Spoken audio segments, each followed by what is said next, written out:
Hi Mark, this is Ting. My number is 10. Bill Gates, the next outbreak. We're not ready. When I was a kid, the disaster we worried about most was a nuclear war.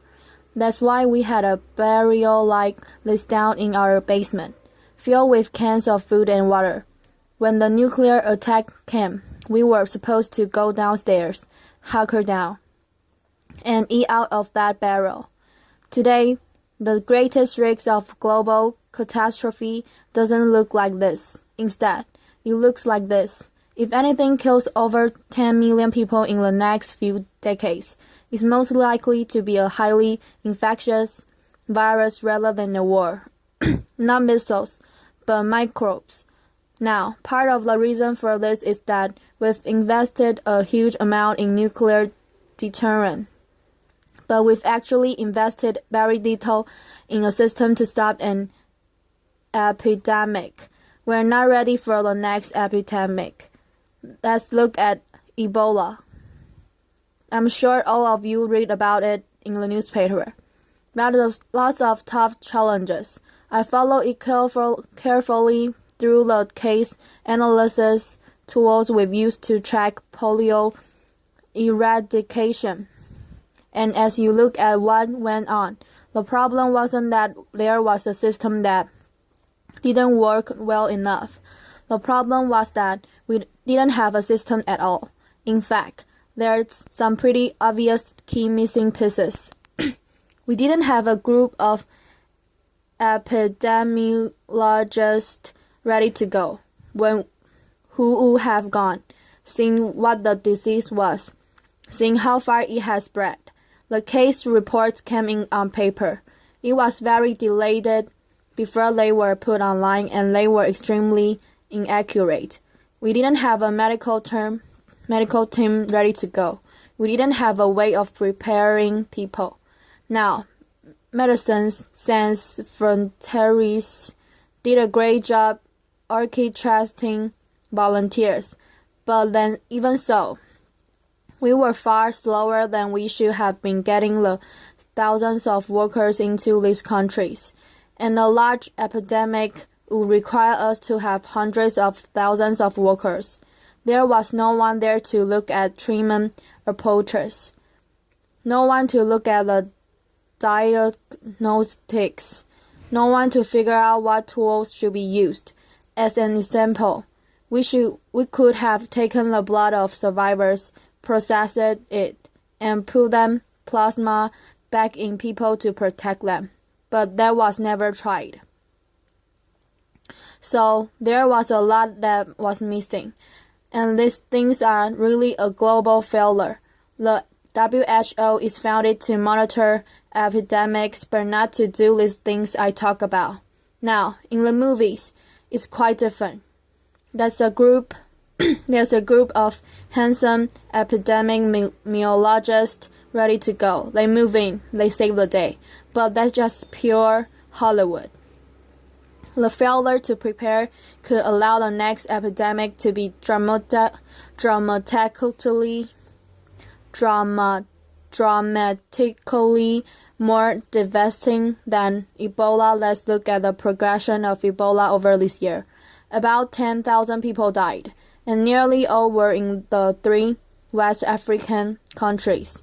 There's 3 reasons why it didn't spread more. The first is that there was a lot of heroic work by the health workers. They found the people and they prevented more infections. The second is the nature of the virus. Ebola doesn't spread through the air, and by the time you're contagious, most people are so sick that they're bedridden. Third, it didn't get into many urban areas, and that was just luck. If it had gotten into a lot more urban areas, the case number would have been much larger. So next time, we might not be so lucky. You can have a virus where people feel well enough while they're infectious that they get on a plane or they go to market.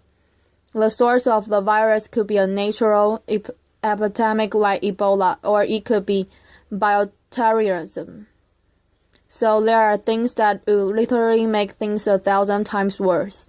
In fact, let's look at the model of a virus spread through the air, like the Spanish flu back in 1918. So there's what would happen. It would spread throughout the world very, very quickly, and you can see over 13 million people die from that epidemic. So this is a serious problem. We should be concerned. But in fact, we can build a really good response system. We have the benefits of all the science and technology that we talk about here. We've got cell phones to get information from the public and get information out to them. We have satellite maps where we can see where people are and where they are moving. We have advances in biology, and that should dramatically change the turnaround time to look at a pathogen and be able to make drugs and vaccines that fit for the pathogen. So we can have tools, but those tools need to be put into an overall global health system, and we need preparedness. The best lessons, I think, on how to get prepared are again, what we do for war. For soldiers, we have full time waiting to go. We have reserves that can scale us up to large numbers. NATO has a mobile unit they can deploy very rapidly. NATO does a lot of war games to check. Are people well trained? Do they understand about fuel and logistics and the same radio frequencies? So they are absolutely ready to go. So those are the kinds of things we need to deal with in epidemic. What are the key pieces? First, we need strong health systems in poor countries. That's where mothers can give birth safely. Kids can get all their vaccines. But also where we'll see the outbreak very early on. We need a medical reserve corps. Lots of people we've got the training and background who are ready to go with the expertise. And then we need to pair those medical people with the military, taking advantage of the military's ability to move fast, do logistic and secure areas. We need to do simulations. Germ games, not war games, so that we see where the holes are. The last time a germ game was done in the United States was back in 2001, and it didn't go so well. So far, the score is germs 1, people 0.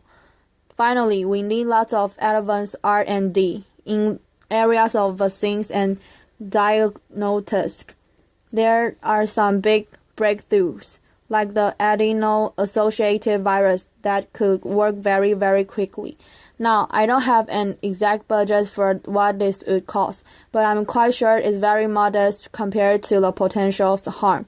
The World Bank estimates that if we have a worldwide flu epidemic, global wealth will go down by over $3 trillion and would have millions and millions of deaths. This investment offers significant benefits beyond just being ready for the epidemic.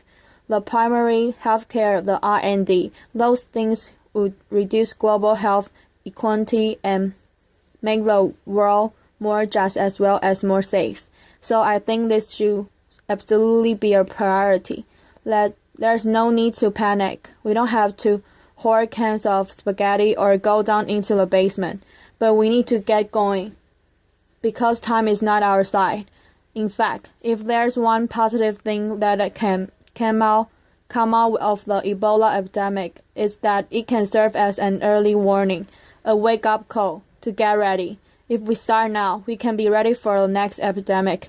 Thank you.